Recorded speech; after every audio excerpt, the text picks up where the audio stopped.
Muy buenas noches. Muchas gracias, doctora, por la presentación inmerecida. Avanzo con esto. Muchas gracias a la Sociedad Peruana de Medicina Interna por este honor de poder clausurar un poco con un, no sé si broche de oro, broche de plata o broche de cobre, esta magnífica jornada. Me imagino que están cansados, ustedes ya están un poco tensos, un poco cansados, un poquito. Por lo tanto, vamos a hacer algunas reflexiones sobre las bases o los fundamentos éticos de la terapéutica en nuestro sentido, y para lo cual entonces vamos a tener una pequeña revisión, acá una agenda muy breve, sobre humanismo y profesionalidad, deshumanización de la medicina, este es el, perdón, este no es el anterior, no, es el otro que nos corresponde. Acá, aspectos éticos de la terapéutica, esa es.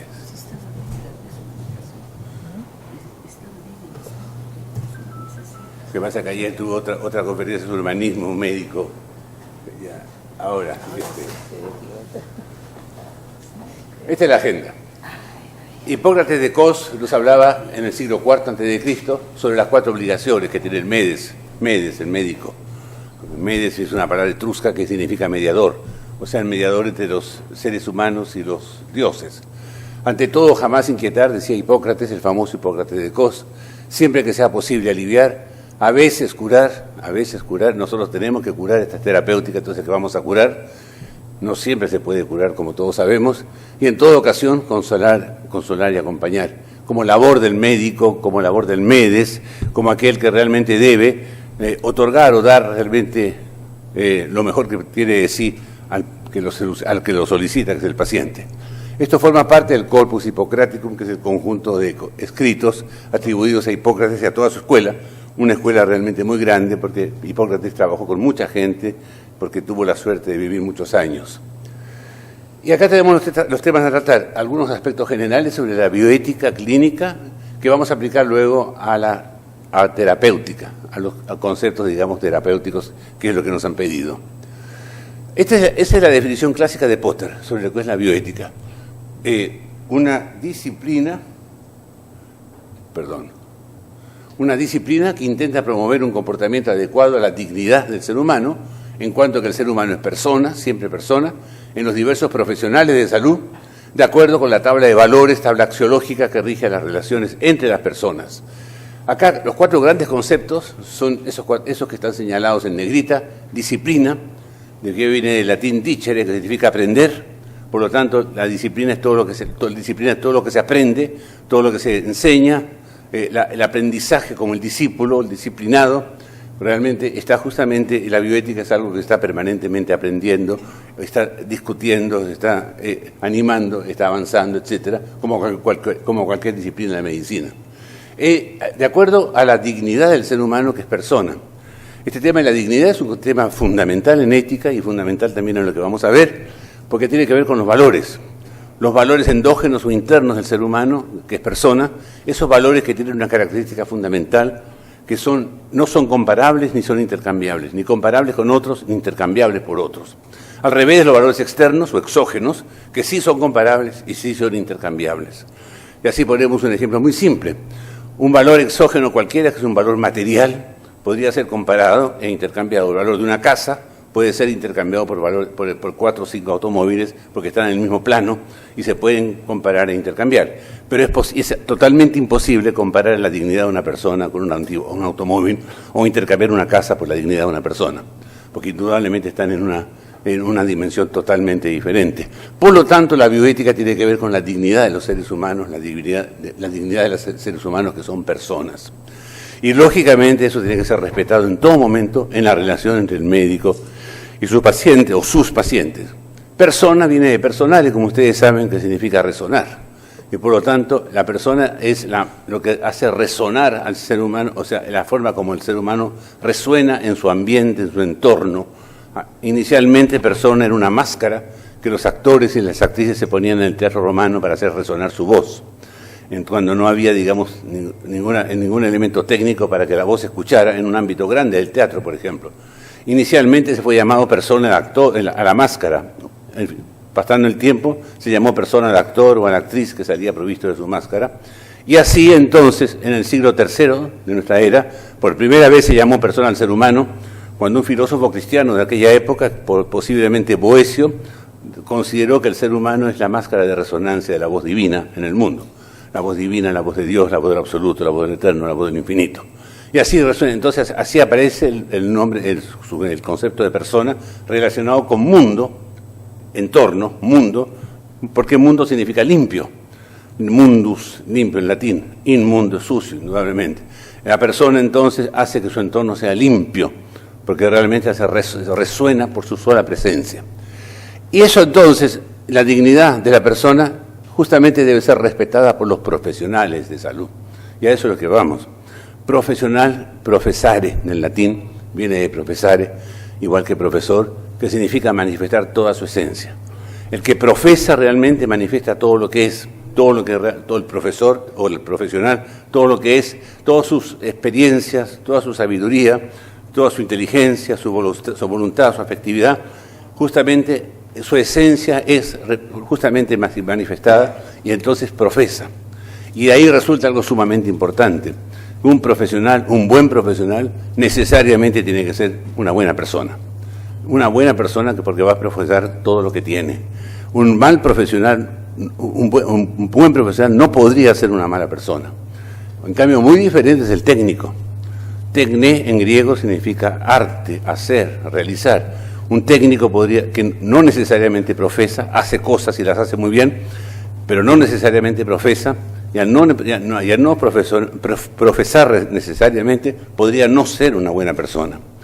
Y como decía Potter, el gran drama de la medicina es que se ha tecnificado en demasía, se ha hipertecnificado y posiblemente se ha desprofesionalizado.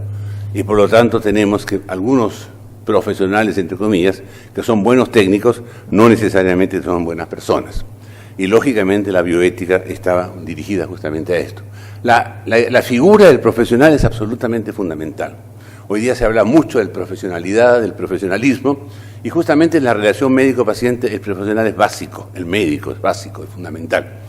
Se dice que el 50% del éxito de una terapéutica, por ejemplo, depende, digamos, de la imagen, de la honorabilidad, de la confianza que justamente el profesional inspira en el paciente.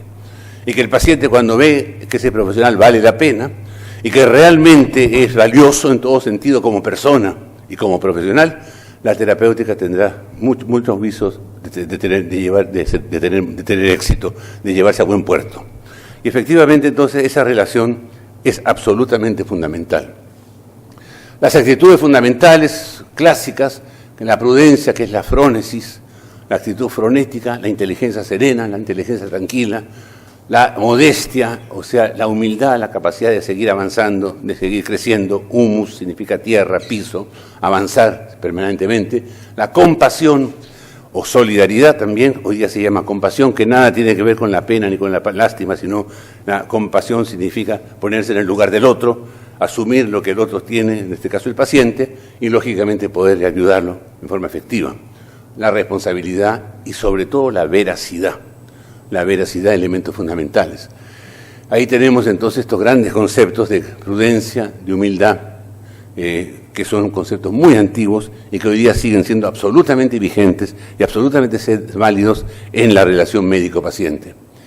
La solidaridad o compasión, la responsabilidad, la veracidad, presentar los hechos tales como son, evitar minimizaciones y exageraciones que muchas veces nosotros los médicos somos afectos a realizar. Nada en demasía, decía el famoso principio socrático, todo lo que es en exceso necesariamente se termina mal.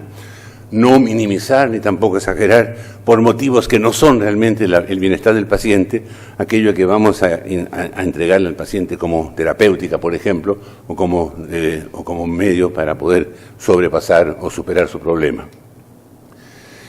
El gran problema aquí del siglo XX y del siglo XXI es justamente el tema de la deshumanización. La deshumanización de la medicina es un factor que todo el mundo conoce. Los diversos campos de la actividad humana en política, economía, relaciones internacionales son deshumanizantes o han sido deshumanizados y la medicina desgraciadamente no pudo mantenerse al margen. Esa deshumanización lleva a la despersonalización, sobre todo en institutos o hospitales grandes, algo que un médico alemán llamó el hospital sin alma, un hospital inmenso, de gran categoría, de arquitectura de avanzada, pero donde falta realmente muchas veces lo más importante, que es justamente el alma, entre comillas, que es la relación adecuada justamente con los pacientes. El anonimato y la anomia justamente son las resultantes de esto. El anonimato, lógicamente, que los pacientes pierden su nombre, se convierte en el número de su cama, se convierte en el número de su habitación o de su enfermedad, y ese anonimato lleva a la anomia, que es la no responsabilidad, la no afectividad o afecto, responsabilidad frente a un ser humano que no tiene nombre y que simplemente es un número. Nadie tiene responsabilidad ante el número 13 o el número 44, sino ante un ser humano, una persona con nombre y apellido que muchas veces se ha perdido. Tenemos también la burocracia, donde los intereses de los profesionales son más importantes que los pacientes, que todos vemos en los grandes hospitales, sobre todo en los hospitales muchas veces del primer mundo, y donde todos los rasgos personales del paciente se diluyen y quedan oscurecidos justamente, y evidentemente esto queda muy rechazado, muy aislado, muy llevado atrás. O la tendencia secular a la atención, donde la búsqueda muchas veces, sobre todo en instituciones particulares, la búsqueda del lucro es lo único importante, es exclusivo. El lucro no es malo, como todos sabemos, pero no puede ser lo más importante ni lo exclusivo, y el paciente se da cuenta realmente que él es un instrumento de deshumanización o es un motivo deshumanizante que realmente lo afecta de forma importante. También la excesiva profesionalización, la excesiva especialización, donde las capacidades técnicas están muy por encima de las capacidades humanas o personales, donde el consumo de tecnología pasa a ser lo más importante incluso para el paciente, y así entonces muchas veces el médico es simplemente un factor más de deshumanización o un factor más deshumanizante, porque él mismo está deshumanizado en una sociedad que lo es, una sociedad que la tiene, que es eso, que es justamente eso. Y una cosa muy importante, el hecho que los médicos nos creemos muchas veces que nos creemos omnipotentes, y entonces muchas veces se da la famosa paradoja sanitaria que vemos muchas veces en los grandes hospitales, donde aquellos médicos, aquellos profesionales de mayor nivel, aquellos que tienen más estudios, que tienen más grados, que son los mejores de los mejores, no tienen tiempo, carecen de tiempo, tienen miles de obligaciones, no pueden atender a los pacientes, y al no poder atenderlos, al no poder, conversar con ellos, relacionarse con ellos, ayudarlos, ¿no? Justamente entonces el paciente queda huérfano y recurre entonces a profesionales de menor nivel, a aquellos que no tienen ni siquiera la mitad ni la tercera parte de los estudios de los grandes profesionales, a la que limpia el piso en un hospital, a la técnica, al auxiliar, etcétera, que esa gente que no tiene nivel, esa gente es la que realmente ayuda muchas veces. En cambio, los grandes profesionales, aquellos que tienen tantos títulos, no somos capaces, de ayudar, de tener la posibilidad de proporcionar una ayuda eficiente a un paciente que lo necesita. Yo he sido testigo, como por ejemplo en un hospital grande de Lima, el hospital Rebagliati, donde en un momento, en unos años yo trabajé, como algunos pacientes tenían depresiones muy severas, tenían que hablar con alguien, no podían hablar con el médico, entonces hablaban con la auxiliar o hablaban con la vecina de la cama del lado, y más de una vez un par de pacientes que querían suicidarse evitaron el suicidio justamente porque fueron ayudados y colaborados por estas profesionales de menor nivel, que realmente se da dándose entonces realmente esta paradoja sanitaria. Los más preparados son los que menos ayudan, los menos preparados son los que realmente ayudan y muchas veces salvan vidas. Y este tema, que la capacidad de los médicos para proporcionar una atención humanizada y ética, es lo que se decía en un momento, es inversamente proporcional a su competencia tecnológica. Que mientras más competente es un médico, mientras más alta sea su técnica, su profesionalidad, entre comillas, menos tienen entonces la capacidad de atención humana o ética. y que una buena atención humana y ética entonces es propio justamente de aquellos que no tienen altura científica o altura técnica. Y acá tenemos un caso emblemático que quizás todos conocemos, el caso del profesor Michael DeBakey, el cirujano cardiovascular más importante del mundo en su momento, en Houston, ya fallecido, que realmente, esto fue escrito por él escribió un famoso libro que se llamó Cuando el médico es paciente, se llevó incluso al cine su historia. Este gran profesor, que era pues un dios, un papa de la cardiocirugía, todo el mundo acudía a él, los presidentes de la República, los presidentes, los reyes, los primeros ministros, todo el mundo acudía donde el profesor DeBakey para que lo explorara del corazón, que le hiciera cirugía cardiovascular. Y DeBakey era realmente un personaje que se le veía de lejos como si fuera pues un dios. Indudablemente este personaje tan importante, que nadie podía alternar con él porque era demasiado importante, aparecía en todas las portadas de las revistas americanas, etcétera, etcétera, tuvo la mala suerte de perder a su esposa con cáncer de mamario, y hizo entonces una crisis depresiva porque sus hijos no vivían con él en ese momento, y un psiquiatra amigo de él le aconsejó que se tomara unas vacaciones. Y DeBakey entonces en su momento justamente le hizo caso al psiquiatra y se fue a tomar vacaciones a una ciudad, a una aldea en realidad, lejana, en el norte de Canadá, donde nadie lo conocía, porque él era aficionado al esquí, entonces era una estación de esquí importante, y en la primera bajada de esquí tuvo la mala suerte de fracturarse el fémur, y entonces fue internado entonces en ese pequeño hospital, en ese pequeño centro sanitario, nadie sabía quién era, para poder realmente ayudarlo mientras lo trasladaban, digamos, a una ciudad más grande. Y como cuenta el mismo DeBakey, durante 12 horas pasó los peores momentos de su vida. Aullaba de dolor, y estamos hablando de Canadá, no del Perú, aullaba de dolor y sin embargo no lo atendían o lo atendían de mala gana, o le decían hay otros pacientes que no moleste, etcétera, etcétera. Entonces se dio cuenta de lo que era ser paciente. Por supuesto que al día siguiente, cuando supieron quién era, lo sacaron con helicóptero, el gran profesor, etcétera, etcétera. Pero ya tuvo 12 horas de horror y eso lo hizo cambiar absoluto y totalmente.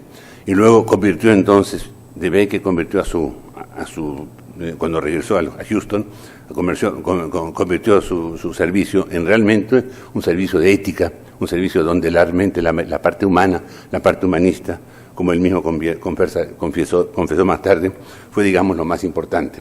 Y eso es entonces justamente cuando el médico es paciente, cuando el médico sufre lo que sufren muchas veces los pacientes, es cuando se da cuenta de la importancia que tiene la relación, el reconocimiento de la necesidad de cambio, que va a ser la base de la bioética médica. La deshumanización trae todas estas consecuencias: la cosificación del paciente, la ausencia de calor en la relación humana, la impotencia experimentada por el paciente para llegar al médico muchas veces en la relación interpersonal y la falta muchas veces de autonomía del médico, que son todos elementos de los cuales nosotros hemos vivido en los diversos hospitales y en las diversas instituciones en las cuales hemos trabajado, donde en el primer mundo muchas veces las cosas es aún más grave o más severa. Humanización consiste, el desafío de la humanización consiste fundamentalmente en esto, en personalizar cada uno de los gestos, cada uno de los actos del profesional de salud en su relación con el paciente y la comunidad, y esto tiene que ver justamente con la presencia del médico justamente frente al paciente y la capacidad, digamos, de poder tener una relación importante que incluye la relación terapéutica, por supuesto. La atención humanizada es todo esto. Tener entonces el reconocimiento de la dignidad intrínseca de todo paciente, el paciente como ser único, original y irrepetible. Cada paciente vive la enfermedad de su manera. Como decían los famosos bioeticistas ingleses del siglo XIX, no hay enfermedades sino enfermos. Y efectivamente, cada paciente es único, original e irrepetible porque es una persona que también es única, original e irrepetible. La atención debe ser globalizada. El paciente está integralmente enfermo, no solo enfermo de cuerpo y de alma. Y lógicamente eso tiene que ser, digamos, aceptado, tomado por el médico, considerado por el médico para poder ayudar realmente al paciente. Con respeto a su libertad. Acuérdense que la palabra libertad viene de liberum en latín, que significa capacidad de avanzar, capacidad de crear, capacidad de dar un salto adelante, capacidad de proyectarse. Liberum, libero, libertad es justamente eso. En un equipo de fútbol, por ejemplo, el líbero es el que lleva el equipo hacia adelante. Efectivamente, la libertad nunca se pierde. El paciente, aún estando, digamos, en condiciones muy de gran deterioro, ¿no?, sigue siendo un sujeto libre mientras tenga vida, y eso debe ser respetado. Participación del paciente, muchas veces en decisiones terapéuticas a través del diálogo, ese diálogo justamente donde se enriquecen ambos, porque se enriquece el médico también, donde diálogo no significa hablar, diálogo significa pensar. Di, dos, logo en pensar, o sea, un pensamiento compartido. El pensamiento compartido entre el paciente y el médico para justamente ayudar al sujeto que lo necesita para salir, digamos, del momento difícil. El igualitarismo, entre comillas, en la relación profesional-paciente. Lógicamente el profesional, desde el punto de vista del médico, desde el punto de vista profesional, es más que el paciente. Pero desde el punto de vista humano, personal, muchas veces el paciente es tan igual o mejor que el médico. Como persona, tiene valores, tiene elementos valiosos que realmente enriquecen al médico. Lo enriquecen justamente cuando se dan cuenta realmente del valor del sacrificio, de la tolerancia, de la humildad, etcétera, etcétera, de esos pacientes que nos enriquecen como seres humanos. Y la empatía, que decíamos hace un rato, es la compasión, la capacidad entonces de tener, de ponerme en el lugar del otro, de coordinar con el otro, de estar metido en el otro, de conocer lo que el paciente quiere y por lo tanto puedo así ayudarlo verdaderamente. La tecnología que es tan avanzada en este momento, la tecnología no deshumaniza. La tecnología en sí es un factor de humanización, es un factor realmente humanizante, o debiera serlo por lo menos. Lo que pudiera deshumanizar es la tecnocracia, o sea, la tecnocracia que es la dictadura de la tecnología, que la tecnología sea absolutamente lo único, dejando todo lo resto afuera. La tecnología en sí está al servicio del bienestar humano, justamente al bienestar del paciente, y por lo tanto podríamos definir, y esto es lo que estamos tratando de hacer, ¿no?, o sea, de elaborar, ¿no?, en forma, digamos, de alguna manera conceptual, un humanismo tecnológico, una tecnología humanizada, que realmente sirva como fundamento de la medicina y de la ciencia sanitaria, donde tecnología y humanismo, digamos, tengan, digamos, cada uno su cuota, para que realmente puedan entonces el ser humano, el paciente en ese momento, ser, digamos, visto desde un punto de vista integral, desde un punto de vista holístico, para poder realmente salvar la situación en la cual se encuentra. Tecnología humanizada, humanismo tecnológico, es un reto, un target en el cual realmente vale la pena, creo, al cual vale la pena dedicar esfuerzo y trabajo. Un poco citando a Miguel de Unamuno, una de las ventajas de no ser feliz, y el paciente nunca es feliz porque tiene enfermedad, porque está enfermo, es que puede desear la felicidad, como decía don Miguel de Unamuno, uno de los grandes filósofos españoles. Y humanizar, pero humanizar para progresar. Bueno, el consentimiento informado no vamos a hablar mucho de él, solamente quería hablar de este tema del consentimiento informado en lo que se refiere a que sea un proceso dinámico que interviene de modo esencial en la relación profesional-paciente. En este proceso se genera la confianza, y esta confianza se genera a través del diálogo, justamente en la primera parte del consentimiento informado, que es la parte oral, porque tiene una parte oral y una parte documentaria, como todos sabemos, donde se reafirman los grandes principios de autonomía, equidad, beneficencia y, por supuesto, no maleficencia. Este intercambio, entonces, de confianza protege al paciente e indirectamente también al médico. Hoy día se sabe que cuando el consentimiento informado es bueno y el paciente tiene confianza en el médico, como decíamos al comienzo, el pronóstico de la enfermedad es mejor. O sea, las complicaciones son menores y la cosa va mucho mejor. Y el profesional a su vez se enriquece porque toma en cuenta muchas veces elementos que antes no consideraba, justamente gracias a este diálogo y al intercambio de pensamientos y opiniones. O sea, este consentimiento informado debe estar bien hecho, bien realizado, bien llevado, para que realmente pueda ser beneficioso. Aquí tenemos algunas imágenes donde lo importante es la relación, las manos, los ojos, la mirada, todas estas cosas son importantísimas en el consentimiento informado. Bueno, lógicamente, este consentimiento informado debe ser libre, requiere diversas cualidades personales en el médico que debe cultivar, lógicamente, sobre todo la paciencia y la persistencia, obligan al profesional a estar actualizado por las posibles dudas o interrogantes que surgen necesariamente del diálogo, cada vez más, gracias a Internet, gracias a medios de comunicación. Los pacientes también ahora están bien informados y el médico tiene que estar bien preparado. Muchas veces también se descubren cualidades propias que no se conocían o las que no se tenía conciencia. Y aquí citamos a 2 premios Nobel. El profesor Jean Bernard, que escribió en uno de sus libros finales antes de morir, lo que yo aprendí acerca de mí gracias a mis pacientes, lo que mis pacientes me enseñaron sobre mí. Y John Merrill, otro premio Nobel de Medicina, que hablaba del camino hacia mí mismo, justamente en relación con los pacientes. Y por supuesto el secreto profesional, que sigue siendo un elemento fundamental. ¿Cuáles son los puntos polémicos y reñidos quizás con la ética, o algunos puntos polémicos y discutibles justamente en la terapéutica, o en la posibilidad, digamos, en la relación terapéutica entre el médico y el paciente? Los placebos, por ejemplo, evidentemente, como hoy día están, como ustedes saben, están en discusión. Terapéutica con placebos indudablemente hoy día no tienen toda una connotación ética, porque evidentemente los placebos que tienen efecto placebo indudablemente no son medicamentos que puedan, digamos, paliar muchos de los problemas que el paciente tiene. Por lo tanto, hoy día la terapéutica con placebos justamente está cada vez más en discusión. La tergiversación de hechos clínicos con el fin de utilizar algún producto farmacéutico en el que el médico esté interesado. Y aquí tenemos la gran presión de los laboratorios farmacéuticos, que todos sabemos.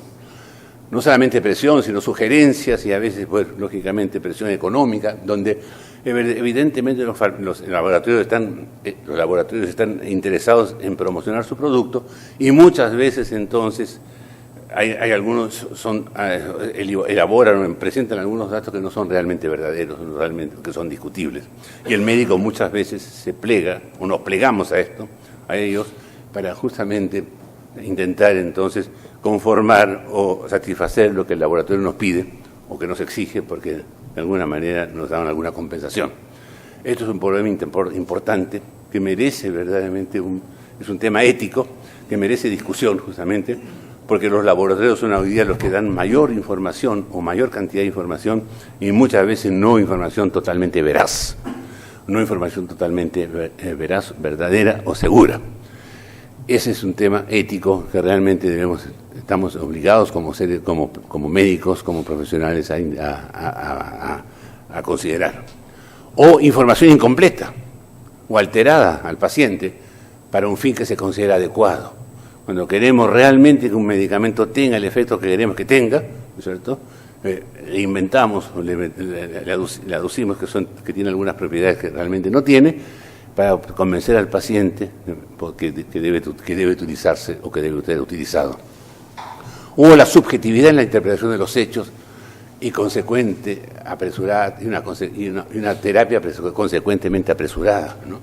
Subjetivamente entonces interpretamos algunos hechos que queremos interpretar así y entonces damos una terapia que realmente no es la adecuada muchas veces o que pudiera, digamos, ser incluso a veces inadecuada o incluso perniciosa.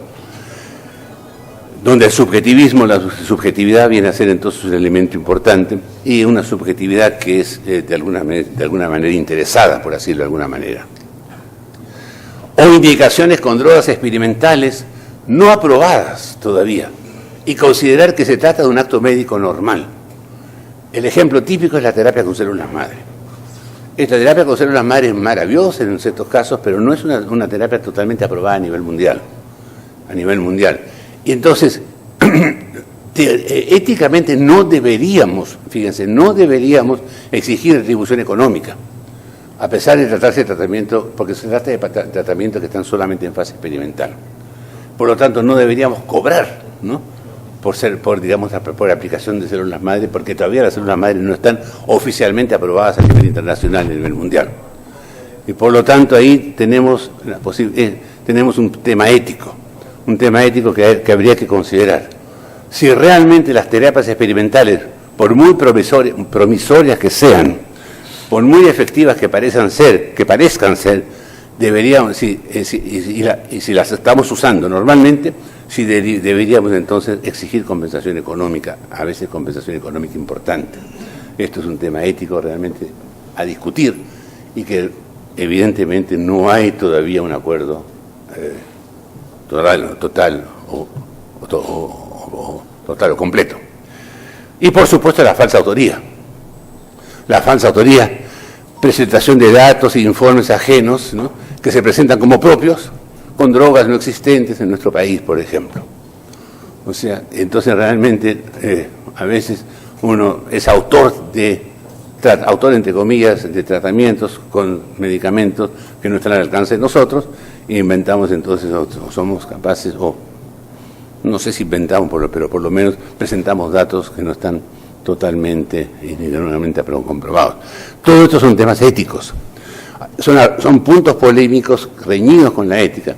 Lo que alguna vez hemos hablado de integridad, por ejemplo, la integridad en las publicaciones científicas. La integridad, o sea, la autoría verdadera, ¿no es cierto? A veces también el plagio, también se da, y la utilización de ciertos elementos, digamos, que no están a nuestro alcance, y que los presentamos entonces como si lo hubiéramos utilizado, y presentamos resultados que no siempre son verdaderos.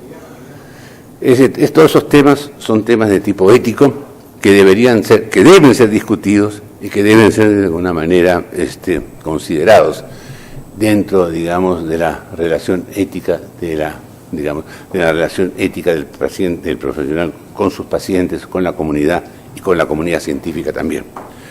Bueno, temas hay muchos temas, muchos problemas, hay muchos casos que hay que discutir o que hay que, digamos, que analizar, pero la bioética es eso, y con eso quiero terminar. La bioética es la ciencia de la discusión, porque nadie es dueño de la verdad, nadie posee la verdad absoluta.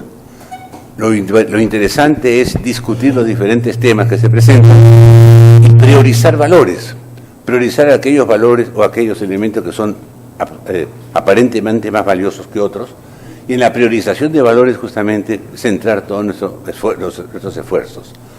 Y siempre tendremos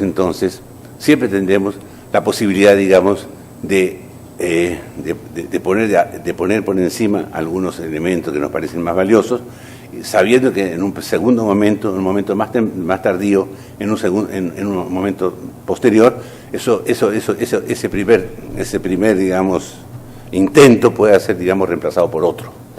De tal manera que la ética o la bioética es una disciplina evolutiva, dinámica, en permanente evolución, donde lo importante es justamente la discusión, digamos, sobre lo que axiológicamente nos parece en un momento determinado prioritario, sabiendo que en ese momento entonces es prioritario en ese momento, pero no pudiera no serlo en un momento posterior.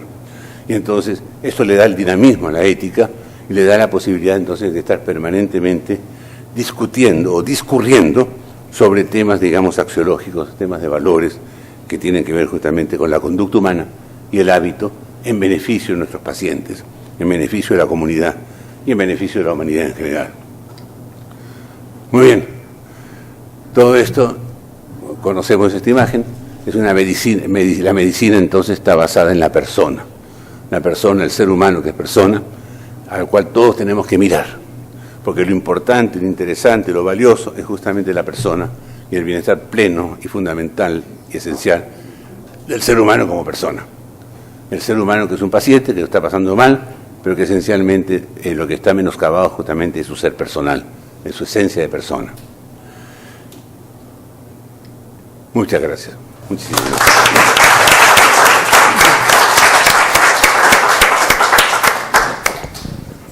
Muchas gracias, doctor Wagner. Una pregunta. Creo que bueno, agradecemos en nombre de la Sociedad Peruana de Medicina Interna la participación del doctor Wagner y hacemos entrega de su diploma.